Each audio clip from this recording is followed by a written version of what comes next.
इस्कोसॅट सोबत आणखी 10 प्रयोग सुद्धा प्रक्षेपित करण्यात आलेत। मुंबईतील केजे सोमय्या महाविद्यालयातील विद्यार्थ्यांचा प्रायोगिक सॅटेलाइट त्याचंही प्रक्षेपण आज श्रीहरिकोटामधनं झालं।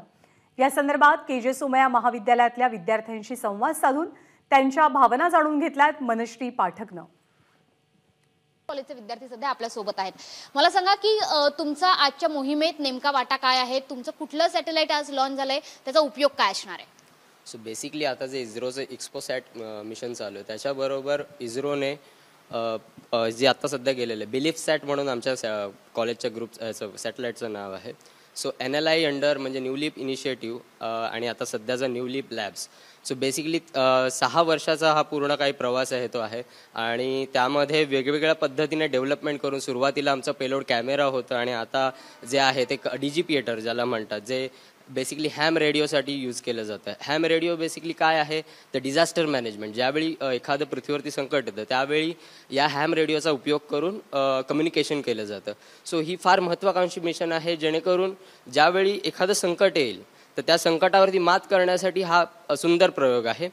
आणि आता ज्या पद्धतीने म्हटलेलं आहे की फार मोठी टीम होती, जवळपास 30 जणांचा याच्यामध्ये सहभाग होता आणि असं 6 वर्ष करत करत शेवटी आजचा 2024चं नवी वर्षाची नवी सुरुवात झालेली आहे। याबद्दल फार आम्हाला आनंद होतोय।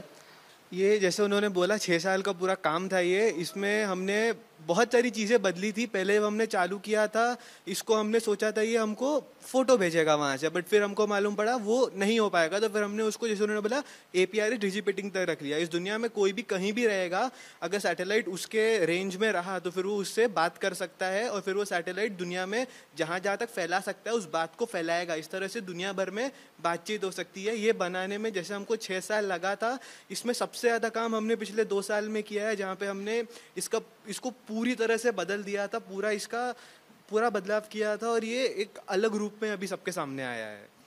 संवादाची माध्यमं मजबूत करण्यासाठी आणि ती देखील संकट काळातल्या संवादाची माध्यमं मजबूत करण्यासाठीचा केजे सोमय्याच्या विद्यार्थ्यांचा हा प्रयोग नक्कीच अभिनंदनीय आहे। कॅमेरामन अरविंद मनश्री पाठक, ABP माझा, मुंबई। ABP माझा, उघडा डोळे बघा नीट।